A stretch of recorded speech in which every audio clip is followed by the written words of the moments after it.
नमः संस्कृताय दोस्तों, यूट्यूब से मैं साधना आप सबका स्वागत करती हूँ। कैसे हैं दोस्तों? आशा करती हूँ कि स्वस्थ व्यस्त मस्त होंगे, और अपने परिवार का ख्याल रख रहे होंगे। इसी आशा और विश्वास के साथ दोस्तों आइए आज का पाठ शुरू करते हैं।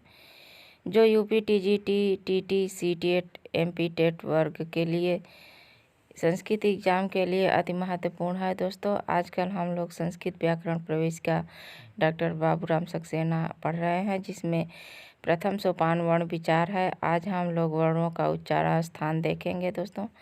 उच्चारण स्थान का अध्ययन करेंगे, जिसमें हम लोग सभी स्वर एवं व्यंजन के उच्चारण स्थान का अध्ययन करेंगे। उच्चारण स्थान सभी प्रतियोगी परीक्षाओं में पूछा ही जाता है दोस्तों। आज का मोटिवेशन कोट है दोस्तों, कुदरत ने हम सबको हीरा ही बनाया है। कुदरत ने हम सबको हीरा ही बनाया है। बस शर्त ये है कि जो घिसेगा वही चमकेगा। जी हाँ दोस्तों, जो घिसेगा वही चमकेगा। कहे जाते हैं कि सोना चमकता है तपने से, हीरा चमकता है घिसने से। हीरा चमकता है घिसने से। जो जितना संघर्ष करेगा उतना ही जीवन अच्छा जिएगा दोस्तों। और बात यह है कि जिसके जीवन में जितनी बड़ी संघर्ष है, सफलता ही उतनी बड़ी है दोस्तों। हम जितना मोटिवेट होके और जितना संघर्ष करके, दृढ़ संकल्प होके संघर्ष करेंगे, उतनी ही मंजिल हमें करीब पहुँचेंगे। आइए इसी मोटिवेशन कोट के साथ आज के पाठ को शुरू करते हैं दोस्तों। आइए दोस्तों, हम लोग फिर से डॉक्टर बाबूराम सक्सेना, जो संस्कृत प्रवेशिका है, डॉक्टर बाबूराम सक्सेना द्वारा लिखी गई है, तो उसका आजकल हम लोग अध्ययन कर रहे हैं, जिसमें हम लोग वर्ण विचार को पढ़ रहे हैं दोस्तों। तो इसके पहले 2 वीडियो में हम लोग स्वर व्यंजन का अध्ययन कर चुके हैं दोस्तों। आज हम लोग थोड़ा सा माहेश्वर सूत्र और जो है व्यंजन और स्वर के उच्चारण स्थान को देखेंगे। तो आइए देखते हैं दोस्तों, जो वर्ण विचार का बेसिक ज्ञान है उसे हम लोग इस वीडियो के माध्यम से प्राप्त करेंगे। तो आइए देखते हैं दोस्तों, बिना देरी किए हुए अपने इस पाठ की शुरुआत करते हैं। माहेश्वर सूत्रों के विषय में ज्ञातव्य तथ्य क्या है दोस्तों, इसके बारे में हम लोग पढ़ते हैं। तो माहेश्वर सूत्र के विषय में जो ज्ञातव्य तथ्य है तो क्या है कि ये माहेश्वर सूत्र में सबसे पहले स्वर, इसके पहले के वीडियो में हम लोग बताए हैं। तो क्या है कि सबसे पहले स्वर को गिनाया गया है, जिसे अंतस्थ व्यंजन कहते हैं दोस्तों। तो आइए थोड़ा सा इसको देख लेते हैं। ये देखिए, सबसे पहले स्वर को गिनाया गया है। कहाँ है कि ये देखिए, सबसे पहले स्वर है यहाँ पे, ये अ यू रीली एवं आयोच, सबसे पहले स्वर को गिनाया गया है। उसके बाद दोस्तों हैवरट, ये हमारा इसे यण कहते हैं, यण प्रत्याहार के अंतर्गत आता है, तो यण कहते हैं इसको दोस्तों। और इसे अर्धमात्रिक स्वर भी कहते हैं, अर्धमात्रिक व्यंजन कहते हैं। तो ये देखिए, यहाँ पे यही कह रहा है कि माहेश्वर सूत्र में सबसे पहले स्वर, उसके बाद अंतस्थ व्यंजन को गिनाया गया है, जो य व र ल है।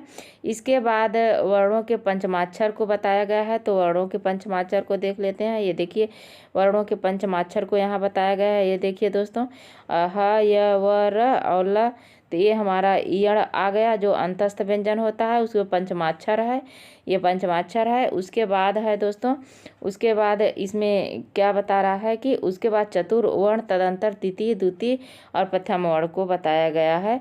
तो ये देखिए, उसके बाद क्या है कि चतुर्थ वर्ण हमारा कौन कौन है? झभय, घड़धस, झभय और घड़धस, ये हमारा चतुर्थ वर्ण है। झभय, घड़धस चतुर्थ वर्ण है। और उसके बाद है जबगढ़दस, ये जबगढ़दस है। जबगढ़दस जो हमारा तृतीय, जो हमारे जो वर्णमाला है यानी हल व्यंजन है, उसमें तिथि वर्ण आता है। उसके बाद ये दूसरा है दोस्तों, खप चटर चरता, दूसरा है कपय। और अंत में उष्म को गिनाया गया है। क्या है? अंत में उष्म को बताया गया है दोस्तों। तो ये है ना, अंत में उष्म को बताया गया है। क्या है? उन चतुर्दश वर्णों में अंत में सबसे अंत में उष्म वर्णों को गिनाया गया है। उसके बाद इन चतुर्दश सूत्रों के अंत में ड़ क च अंग ई आदि व्यंजन वर्ण हलंत के नाम से जाने जाते हैं दोस्तों। एसाम अंत्याह इति इसे कहा जाता है। ये देखिए, इसमें जो हमारे हलंत वर्ण है कौन कौन? ड़ क अंगा च ये सब जो जितने हैं ये इन्हें ईत संज्ञक वर्ण कहते हैं। इनका प्रयोग माहेश्वर सूत्र में नहीं किया जाता है, गिना नहीं जाता है। इनका प्रयोग प्रत्याहार में बनाया जाता है। प्रत्याहार के वर्णों में भी इनकी गिनती नहीं की जाती है दोस्तों। उसके बाद है चतुर्दश सूत्र के अंत में ड़ का आदि व्यंजन है और उसके बाद इन इत संज्ञक वर्णों का लोप हो जाता है। कुल जो 14 इत संज्ञक वर्ण होते हैं दोस्तों। लड़ सूत्र का आकार भी इत संज्ञक होने के कारण इत संज्ञक वर्ण लड़ सूत्र का जो आकार है उसके कारण भी जो है इन 15 कहे जाते हैं और बाकी जो होते हैं वो कुल 14 होते हैं। लेकिन जो लड़ सूत्र को भी मिला के ये जो होते हैं तो 15 हो जाते हैं। लड़ मध्य तु इत संज्ञक इति को अनुबंध भी कहा जाता है, अर्थात अनुबंध और इति एक पर्यायवाची हैं दोस्तों। इन्हें समानार्थी समझना चाहिए। प्रत्याहार बनाने में इति संज्ञकों का प्रयोग किया जाता है, किंतु प्रत्याहार के अंतर्गत वर्णों की गिनती नहीं होती है। इन इत संज्ञकों की में नहीं गिना जाता। तो वही तो हम अभी आप लोगों को बता रहे थे कि जो प्रत्याहार बनता है, प्रत्याहार बनाने में इत संज्ञक वर्णों का प्रयोग किया जाता है, लेकिन प्रत्याहार के वर्णों में इत संज्ञक वर्णों को गिना नहीं जाता है। जैसे दोस्तों अच प्रत्याहार बना, तो अच प्रत्याहार में अ ई उड़ री ली क ए ओंग ऐ औच, तो ये अ यहाँ से लेके यहाँ तक ए बन गया अच। क्या बन गया? अच बन गया। तो इसे छोड़ देंगे, इसे छोड़ देंगे और इसे भी काट देंगे और इसे भी। ये तो प्रत्याहार बनाने में प्रयोग में आ गया है, लेकिन इन सबको काट के हमारा बचेगा अ ई उ, यहाँ री ली और उसके बाद ए ओ आई औ, ये हमारे बचेंगे। तो वही कह रहे हैं इन 4 सूत्रों में बना है। यहाँ आ ई उड़ के अ से लेकर ऐ औच के च के बीच आने वाले सभी वर्ण अच प्रत्याहार में गिने जाएंगे, किंतु जो ड़ अंग और च है ये इत संज्ञक वर्णों में नहीं गिने जाएंगे, अच प्रत्याहार में नहीं गिने जाएंगे, लेकिन अच प्रत्याहार बनाने में प्रयोग में लिए जाएंगे। तो अच प्रत्याहार के अंतर्गत अ ई उ री ली ए ओ ऐ औ ये 9 वर्ण आते हैं जिसमें इत संज्ञक वर्ण नहीं गिनाए जाते हैं। उसके बाद है दोस्तों माहेश्वर सूत्रों 5वें सूत्र में हैवरट है। तो हैवरट के ह वर्ण गिना गया है तथा माहेश्वर सूत्र के हल में ही ह है तो वर्ण को इस वर्ण में गिना गया है। तो हैवरट ये देखिए यहाँ भी हल है, यहाँ भी हल है तो गिना गया है। अतः माहेश्वर सूत्र में हकार 2 बार आया है। हकार की गणना 2 बार की गई है। अगर पूछता है कि माहेश्वर सूत्र में कौन सा वर्ण है जो 2 बार आया है, तो माहेश्वर सूत्र में जो है वो 2 बार आया है।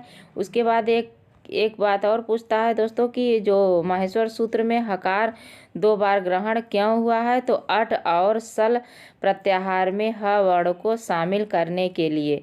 हाँ दोस्तों, ये भी पूछ सकता है कि माहेश्वर सूत्र में हकार जो है, ये जो हकार है ये 2 बार ग्रहण क्यों किया गया है, तो अट और सल प्रत्याहार में ह वर्ण को शामिल करने के लिए, अट और ह प्रत्याहार बनाने के लिए, इन्हें शामिल करने के लिए, तथा अहेर्ण और अधूछत आदि प्रयोग की सिद्धि के लिए माहेश्वर सूत्र में ड़ वर्णों की 2 बार गणना की गई है। एक बार अयुड़ केड़ा में, दूसरी बार लड़ केड़ा में। यहाँ 2 प्रकार के बनते हैं। जैसे माहेश्वर सूत्रों में 2 बार आने वाले वर्णों की वर्ण कौन है, तो ह है। और माहेश्वर सूत्र में इत संज्ञक 2 बार आने वाले वर्ण कौन से हैं, तो ये क्या है? ड़ है। ये क्या है? ड़ है दोस्तों। उसके बाद इस संज्ञा करने वाला जो सूत्र, इत संज्ञा किस सूत्र से होती है, तो हलंत्यम जो सूत्र है इससे इत संज्ञा होता है। उपदेशावस्था में जो अंतिम हल होता है उसकी इत संज्ञा होता है किससे? हलंत्यम सूत्र से। इत संज्ञक वर्णों का लोप करने वाला सूत्र कौन है, तो तस्य लोपा से लोप होता है जो इत संज्ञक है। इत संज्ञक करने वाला सूत्र हलंत्यम है और इत संज्ञक का लोप करने वाला तो तस्य लोपा है। जिस वर्ण की इत संज्ञा होती है उसका लोप हो जाता है। इसीलिए अयुड़ में जोड़ा है, रिलीक में जो क है और इनकी हलंत्यम सूत्र से इत संज्ञा होकर तस्य लोपा सूत्र से इनका लोप हो जाता है। अतएव ये प्रत्याहार के वर्णों में नहीं गिने जाते हैं। क्या दोस्तों, प्रत्याहार के वर्णों में नहीं गिने जाते, इस संज्ञक वर्णों की गिनती नहीं की जाती है। क्यों? क्योंकि इनका हलंत्यम से ईद होता है, उसके बाद तस्य लोपा सूत्र से लोप हो जाता है, इसीलिए इनकी गणना नहीं की जाती है।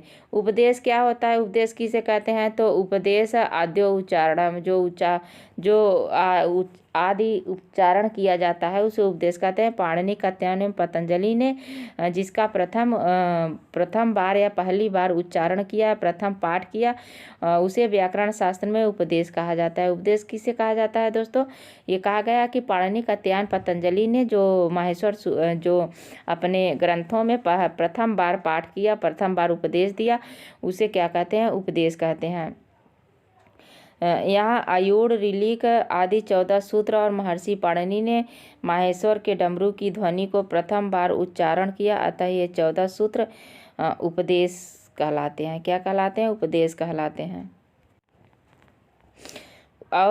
और क्या कहते हैं? और उपदेश किसे कहते हैं? तो भू आदि धातु, अयुण आदि जो सूत्र हैं यानी माहेश्वर सूत्र, उड़ादि आदि जो सूत्र हैं, जो वार्तिक हैं, जो लिंगानुशासन, आगम, प्रत्यय और आदेश, ये सभी क्या हैं? उपदेश माने जाते हैं, इन्हें उपदेश कहा जाता है। तो एक कारिका के माध्यम से समझते हैं। क्या है कि धातु सूत्र गणो आदि वाक्य लिंग अनुशासनम, धातु सूत्र गणो आदि वाक्य लिंग अनुशासनम आगम प्रत्यादेश उपादेश प्रकीर्तिता। क्या है दोस्तों? आगम प्रत्यादेश उपदेशा प्रकीर्तार्थ है, ये है हमारा उपदेश। उसके बाद यहाँ है दोस्तों, क्या है कि ये थोड़ा सा उच्चारण स्थान देख लेते हैं। वर्णों का उच्चारण स्थान, यह है वर्णों का उच्चारण स्थान। उच्चारण स्थान मुख के जिस भाग से वर्ण का उच्चारण किया जाता है उसे क्या कहते हैं? वर्णों का उच्चारण स्थान कहा जाता है। जैसे पहला है अकुह विसर्जनीय नाम कंठ, अकुह विसर्जनीय नाम कंठ, तो अ और आ, उसके बाद 18 प्रकार, अ और आ कितने होते हैं? 18 प्रकार के होते हैं। आ को का प्रकार दिया, आ 18 प्रकार के होते हैं। उसके बाद कु है, कु का अर्थ क वर्ग होता है, क ख ग घ अंग, और विसर्गे का क्या कहलाते हैं? कंठ कहलाते हैं। इन्हें क्या कहते हैं? कंठ कहते हैं। दूसरा है इचु ऐसा नाम तालु, तो ई यानी बड़ी छोटी, ये क्या 18 प्रकार के होते हैं। बड़ी छोटी 18 प्रकार की होती है। चू अर्थात च वर्ग, च छ ज झ, और ये जो है तालु स, ये तालब वर्ण कहे जाते हैं। इनका उच्चारण स्थान ताल होता है। उसके बाद तीसरा है दोस्तों कि ऋतु रसाणाम मूर्धा, ये सूत्र है ऋतु रसाणाम मूर्धा। तो री बड़ी और छोटी, ये भी 18 प्रकार की होती है। टू अर्थात ट वर्ग, ट ठ ड ढ ड़, और स मूर्धन्य स, ये मूर्धन्य वर्ण कहे जाते हैं। इनका उच्चारण स्थान मूर्धा क्या होता है दोस्तों? इनका उच्चारण स्थान मूर्धा होता है। किसका? ऋतु रसाणाम मूर्धान, री और ट ठ ड ढ ड़, और ये स मूर्धन्य स का। उसके बाद हमारा चौथा है कि ऋतु लसानाम दंता, यानी री जो होता है ये 12 प्रकार का होता है। तू अर्थात त थ द ध न, और ल, और ये स जो सफेरा वाला स होता है, ये क्या होता है कि इसे क्या कहते हैं?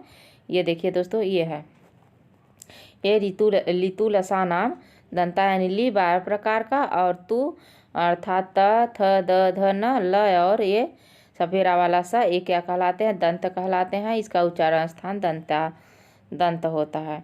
उसके बाद है उपधमानी।